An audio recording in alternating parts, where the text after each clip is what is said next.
To fa guys, jiran jira ya ƙare, zafafan fina-finai already sun sauka. Top 8 fim da za mu kalla a wannan satin wanda gabaki ɗayansu sun yi kyau.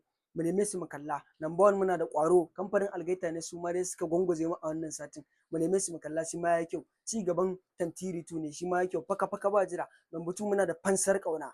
Wow, Fansar Ƙauna shi ma ya yi kyau yadda ya kamata.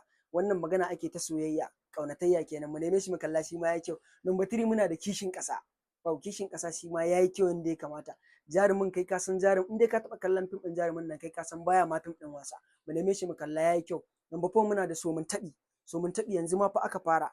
Mu neme shi mu kalla shi ma ya yi kyau. Number 5 kuma muna da Muguwar Uwa. Wow, Muguwar Uwa shi ma ya yi kyau. Ta yi abin da ya kamata a cikin fim ɗin nan. Number 6 muna da Baƙin Duhu. Wow, Baƙin Duhu shi ma ya bada ma'ana. Mu nema mu kalla. Number 7 kuma muna da Ɗan Sanda. Wow, Police shi ma ya yi kyau yadda ya kamata. Number 8 kuma muna da Leader. Wow, Jagora kenan. Fim ɗin nan shi ma ya yi kyau ya kuma bada ma'ana yadda ya kamata. Dukansu mu neme su mu kalla. Za mu ji daɗinsu domin ko sun yi kyau yadda ya kamata.